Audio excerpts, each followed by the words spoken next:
안녕하세요. 임영기 목사입니다. 오늘은 사무엘하 3장 묵상입니다.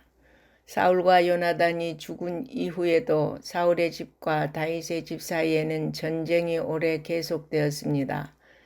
그러나 시간이 지날수록 다윗은 점점 강해지고 사울의 집은 점점 약해졌습니다. 하나님은 사울의 자손은 힘을 잃어가게 하시는 반면 다윗의 자손은 더욱더 번성하고 강해지게 하셨습니다. 한편 아브넬은 사울의 집에서 점점 권세를 잡아갔습니다.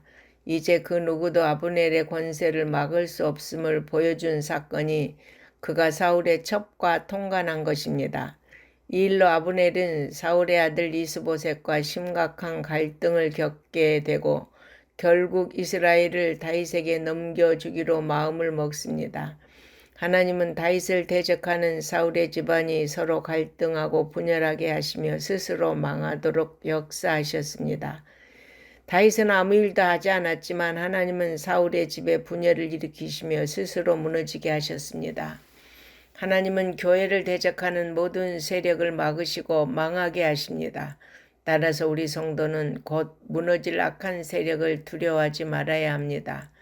아브넬은 다윗에게 전령을 보내 자신과 언약을 맺자고 하며 이스라엘을 다윗 왕에게 돌아가게 할 것을 약속했습니다. 다윗은 아브넬이 자신을 보러 올 때 사울의 딸 미갈을 꼭 데려오도록 했습니다. 미갈은 이전에 다윗이 대가를 주고 정혼한 사이로 그를 찾아오는 것은 남편으로서 정당한 일입니다. 그리고 이 일은 다윗이 사울왕을 반역한 자가 아닌 사울왕의 사유로서 정당하고 합법적으로 이스라엘 왕이 되는 절차의 일부이기도 합니다.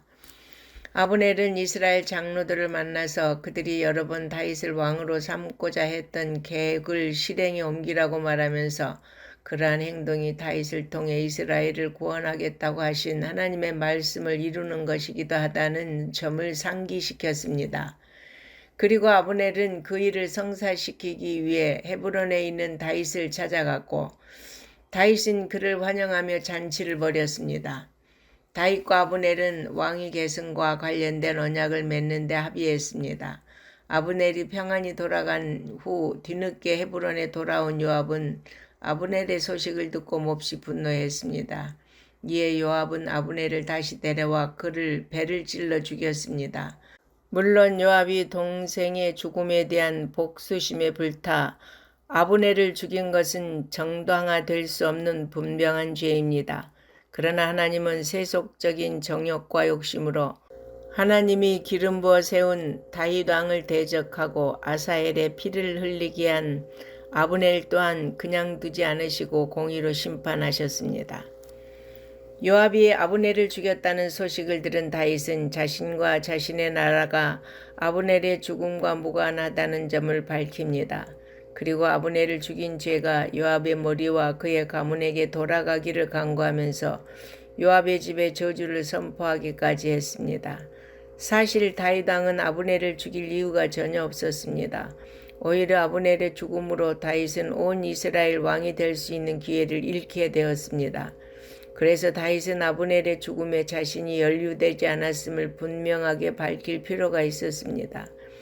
요압이 아브넬을 죽인 동기가 동생 아사엘의 복수에 있다고 하지만 다윗은 또 다른 이유가 두 사람 사이의 정치적 역학관계에 있다는 사실을 잘 알고 있었을 것입니다.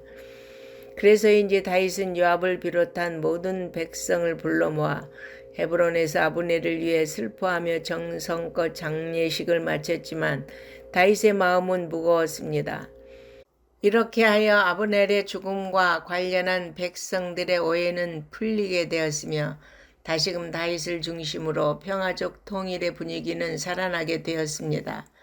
다윗은 하나님의 기름 부음을 받아 이제 명실공히 이스라엘 왕이 되었지만 그도 나약한 인간이기에 자신의 왕권을 내세우지 않고 수리아의 아들들을 하나님 앞에 맡기고 오직 하나님의 은혜를 바라며 하나님의 뜻을 구했습니다. 오늘날 우리 성도들 역시 세상의 불의와 잘못을 눈으로 뻔히 보면서도 고칠 수 없어서 탄식할 때가 있습니다. 성도 여러분, 그럴 때일수록 우리 하나님께 기도할 제목이라는 것을 잊지 마시기 바랍니다.